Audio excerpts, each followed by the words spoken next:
सम्राट धनानंद का आदेश है कि दास चंद्रगुप्त और चाणक्य को किसी भी स्थिति में शीघ्र ढूंढ लिया जाए। अब सम्राट से कहें कि निश्चिंत रहें। मैं स्वयं सुनिश्चित करूंगा कि उस विद्रोह करने वाले को शीघ्र पकड़ा जाए। उत्तम, अति उत्तम। आज्ञा दें।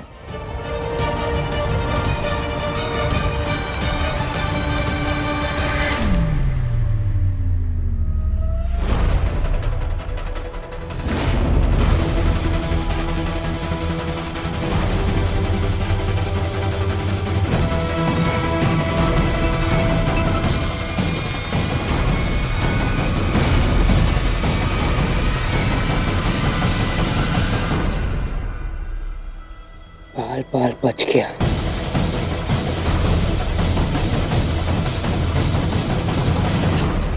दुर्गम, आज्ञा भ्राता। जिस युवक को हमने मार्तंड के दास के रूप में नियुक्त किया है, उस पर कड़ी दृष्टि रखो। जो आज्ञा भ्राता।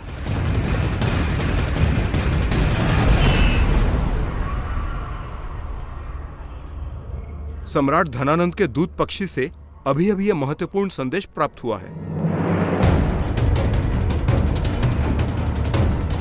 अभी तो अमात्य स्वयं आकर गए हैं, फिर ये संदेश कैसा? लाओ। मैं तुम्हारे प्रांत के एक छोटे से गांव बांधी में अपने एक सैन्य प्रमुख को भेज रहा, जो वहां के लोगों से कर वसूली करेगा। अपने कार्य में वो दुर्बल और दरिद्र लोगों पर अत्याचार भी करेगा और आवश्यकता पड़ने पर उन्हें मृत्यु दंड भी देगा, ताकि समस्त साम्राज्य में ये पता चल जाए कि सम्राट की आज्ञा की अवहेलना करने का क्या परिणाम होता है। मैं चाहता हूं कि तुम इस संदेश को अपने प्रांत में जंगल की आग की भांति फैला दो।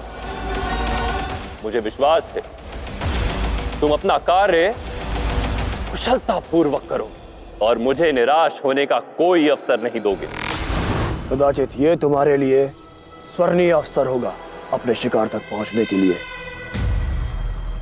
मुझे पूर्ण विश्वास है जगत जला के समूचे प्रांत में घोषणा करने के पश्चात वो चंद्रगुप्त अपनी बची कुची सेना के साथ उन दुर्बल और असहाय लोगों की सहायता करने अवश्य आएगा।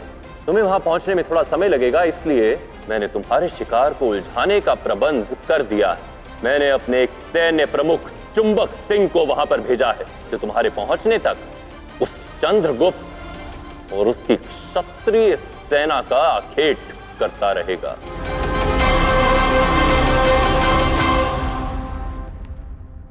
प्रांत के कोने कोने में यह समाचार प्रसारित करवा दो कि बंदी गांव से कर वसूला जाना है।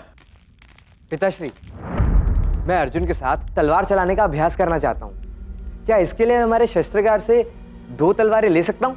यह मगध के महान सम्राट धनानंद ने मुझे एक अत्यंत महत्वपूर्ण दायित्व सौंपा है, और तुम हो कि मुझे अपने व्यर्थ के अभ्यास के बारे में पूछने आए हो। सारे मगध के प्रांतों में यह समाचार फैलाना है। बांदी गांव से कर ग्रहण करके अन्य गांवों को यह उदाहरण दिया जाएगा कि सम्राट की आज्ञा की अवहेलना करने वालों का क्या परिणाम होता है। चलो दुर्गम दागा।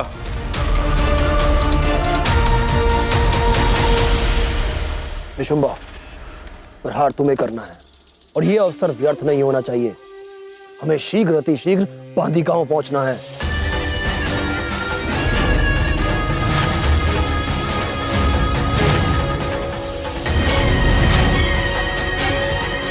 हम सम्राट को निराश नहीं करेंगे।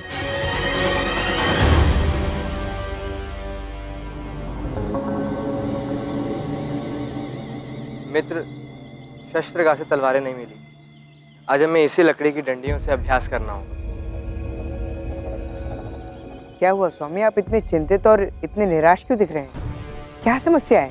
वो पिताश्री को सम्राट धनानंद की ओर से विशेष संदेश आया है और मैंने अपनी अनभिज्ञता की वजह से उन्हें परेशान कर दिया। आइए प्रशिक्षण शुरू करें।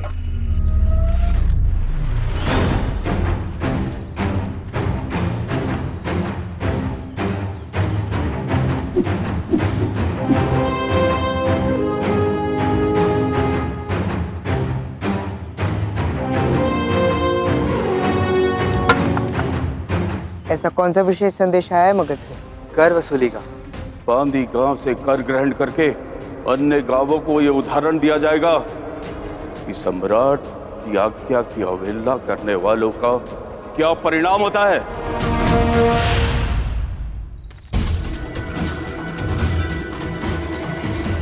वार कीजिए स्वामी। मुझे तुरंत ही आचार्य और अन्य सभी को इस विषय में सूचित करना होगा और उसके लिए एक आकस्मिक सभा बुलानी होगी। आपकी निराशा को प्रसन्नता में बदलने का मेरे पास एक बहुत ही अच्छा उपाय है। चिड़िया का स्वर सुनेंगे?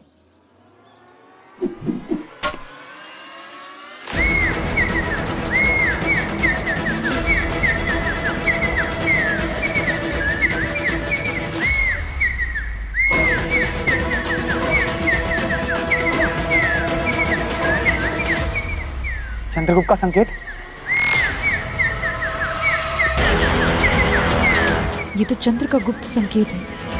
मुझे शीघ्र ही हमारे गुप्त स्थान पर पहुंचना होगा।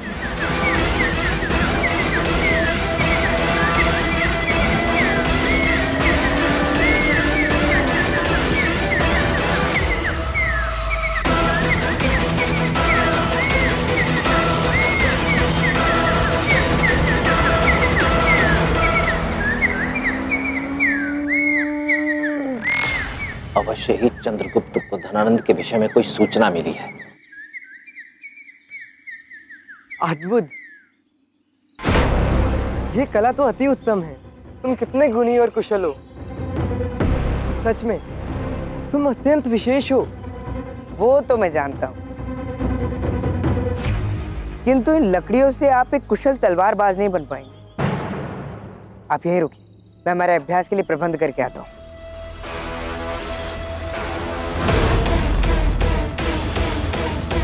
भ्राता का कथन उचित था। इस सेवक में कुछ तो है जो खटकता है। मुझे इसका पीछा करना होगा।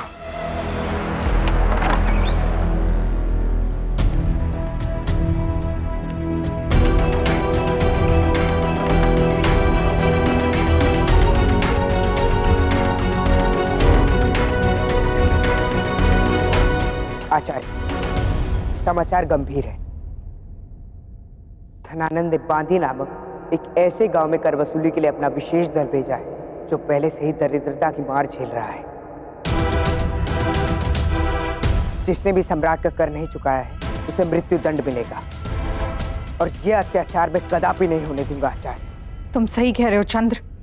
हम उस दुष्ट धनानंद को इस प्रयास में सफल नहीं होने दे सकते। निसंदेह महारानी, हम ऐसा नहीं होने देंगे, परंतु सावधानी बरतनी होगी।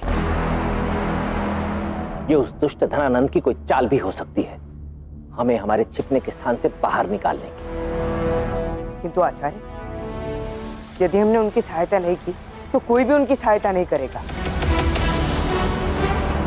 और यदि आज हम उनकी रक्षा के लिए खड़े होंगे तो समय आने पर वो भी हमारी सहायता के लिए खड़े होंगे।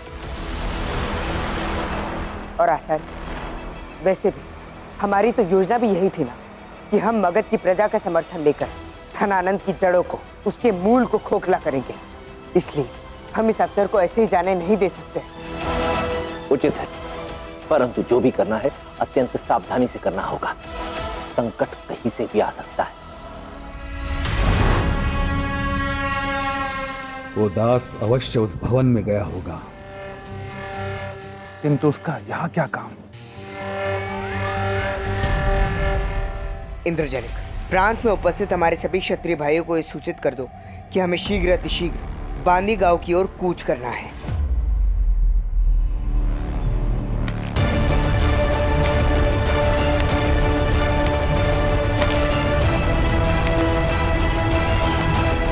लगता है कोई आ रहा है।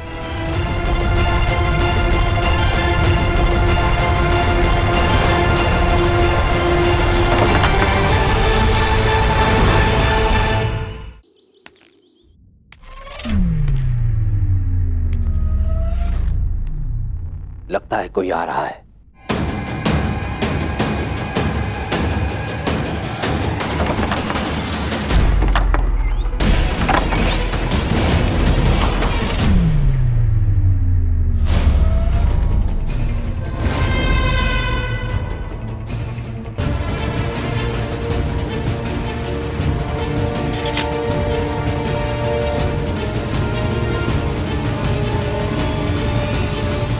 मैंने अभी यहाँ कुछ लोगों की आवाज सुनी। कौन था यहाँ? यहाँ कोई क्यों आएगा? मैं यहाँ थोड़ी सफाई करने आई थी।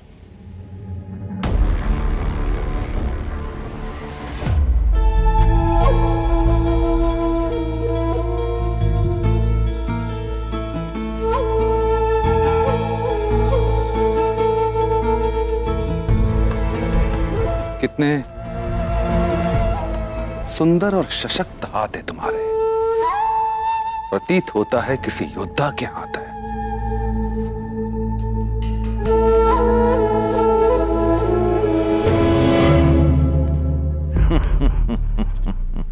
अरे अरे अरे,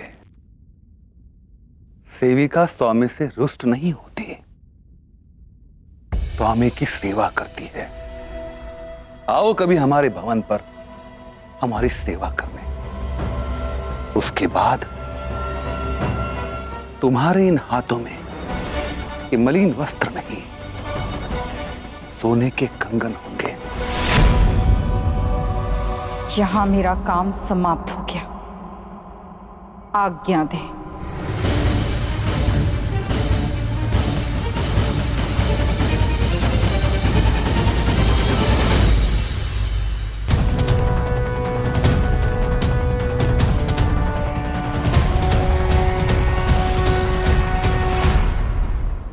सब ठीक तो है? क्या पूछ रहा था वो? आप इतने व्याकुल क्यों हैं? नहीं, अभी यदि इनमें से किसी को भी दुर्गम के इस दुर्व्यवहार के विषय में कुछ भी ज्ञात हुआ तो ये अपने लक्ष्य से भटककर मेरे लिए चिंतित होंगे। क्या हुआ महारानी? कुछ नहीं, मैं बस ये सोचकर व्याकुल हो गई थी कि कहीं उसने हमारी बातें ना सुनी हो, किंतु उसने ना कुछ सुना ना कुछ देखा। अब इससे पूर्व कि भवन में हमारी अनुपस्थिति पर कोई संदेह हो, मुझे जाना चाहिए। आप सभी को अपने लक्ष्य प्राप्ति के लिए शुभकामनाएं। रुकिए, सावधान रहिएगा।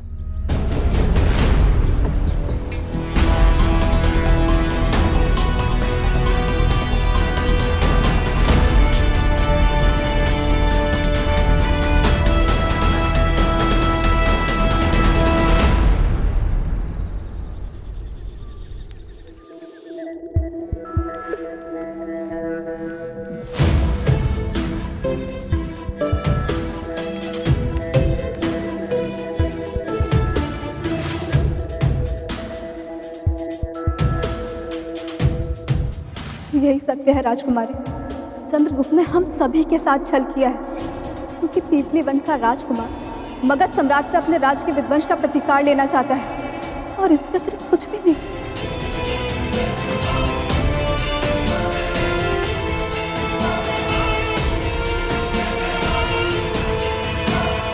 मेरी प्यारी बहन, मैं तुम्हें एक ऐसी विशेष योजना के विषय में बताने आया हूं जिसे सुनने के पश्चात तुम ऐसे निर्जीव बेरंग पुष्प के चित्र के स्थान पर एक आकर्षक चित्र बनाओगी, जिसमें रंग होंगे, उमंग होगी, जीवन की एक नई तरंग होगी।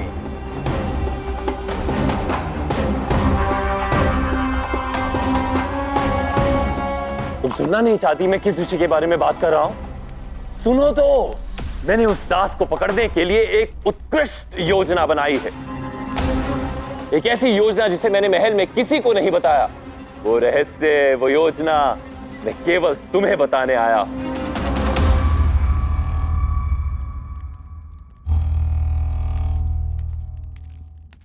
सुन भी लो दुर्धरा, मुझे पूर्ण विश्वास है मेरी ये योजना सुनने के पश्चात तुम्हें प्रसन्नता अवश्य होगी। ठीक है, तो बताइए बताइए मुझे। तो मेरी योजना कुछ इस प्रकार है कि मैंने समूचे साम्राज्य में ये सूचना फैला दी है कि मेरा सेना प्रमुख चुंबक सिंह बांदी नाम के एक गांव में कर वसूलने के लिए जाएगा, और इस संदर्भ में उससे किसी भी प्रकार की दया की अपेक्षा ना की जाए, क्योंकि सम्राट ने उसे भेजा ही है गांव वालों पर अत्याचार करने के लिए। अब ये बात सुनकर वो दिलचट्टा, वो चंद्रगुप्त, वो कुटिल ब्राह्मण चाणक्य, मूरा और वो क्षत्रिय उनकी सहायता करने अवश्य आएंगे और उनकी सुरक्षा करने हेतु उन्हें अपने बिल से निकलना होगा।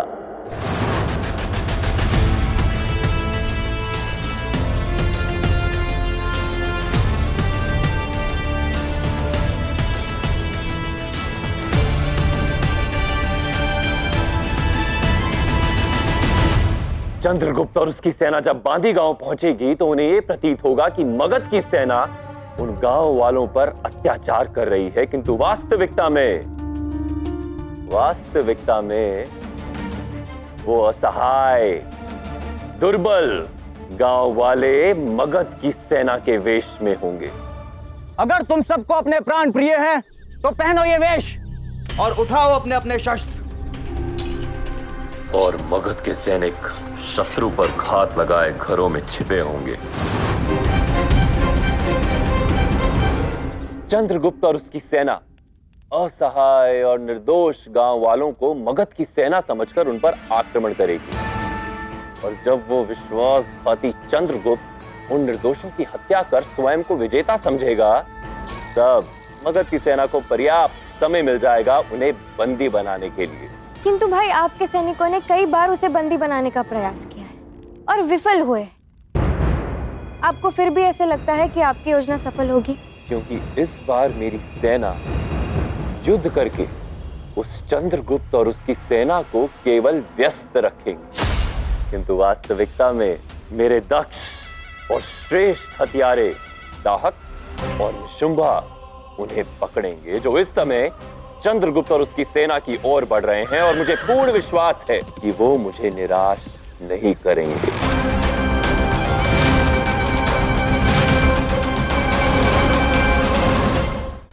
आशा है आपकी योजना सफल हो।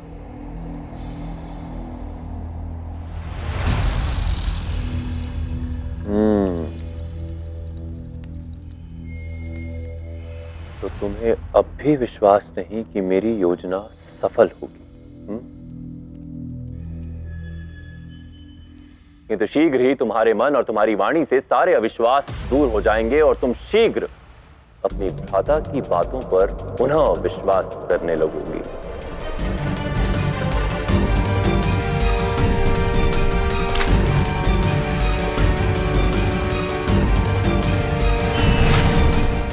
और पुनः तुम कभी भी मृत और बेरंग पुष्प नहीं बनाओगी, क्योंकि मेरी योजना के पश्चात वो दास चंद्रगुप्त और वो कुटिल चाणक्य मेरी कैद में होंगे। मैं चुंबक सिंह यहाँ मगध के महान सम्राट धनानंद के आदेश पर आया हूँ और मेरे यहाँ आने का एक ही उद्देश्य है कि तुम सब लोगों को और अधिक कर देना होगा। लेकिन चुंबक सिंह जी, हमारे पास जो कुछ भी था हमने तो सब दे दिया। अब हमारे पास अपने प्राणों के सिवा कुछ भी नहीं। यह आवश्यकता से अधिक बोल रहा है। सबसे पहले इसे ही सबक सिखाना पड़ेगा।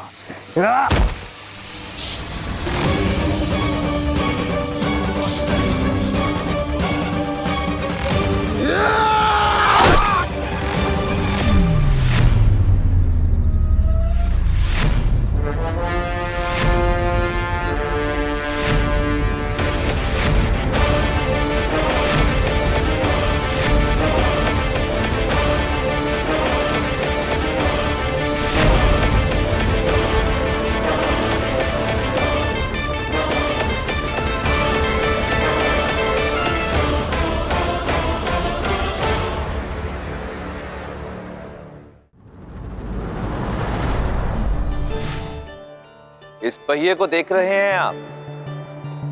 इस समय इसकी ये कड़ी ऊपर, गति मिलने पर पहली कड़ी का स्थान दूसरी, फिर तीसरी, चौथी और फिर एक एक करके अन्य कड़ियां अपने से पहले वाली का स्थान ले लेती और ये निरंतर गतिमान रहता है। साम्राज्य में भी इस चक्र की भांति परंपरा का कर्म चलता है। एक राजा के पश्चात उसका बेटा ही राजा बनता है। इसमें कोई बुराई नहीं है, किंतु शर्त यह है कि राजा का बेटा भी उतना ही योग्य शासक हो, उतने ही सुचारू रूप से साम्राज्य का कार्यभार संभाल सके। अन्यथा इसका मूल्य चुकाना पड़ता है प्रजा को। इस कुचक्र के नीचे कुचली जाती है निर्दोष प्रजा और उसका भविष्य। ऐसे में इस कुचक्र को रोकने का केवल एक ही मार्ग रह जाता है,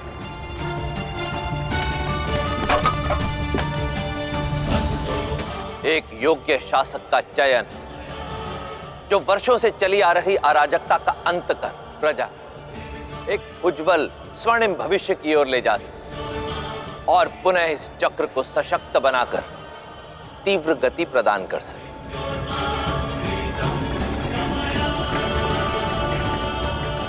नीतियां मेरी, नियति आपकी,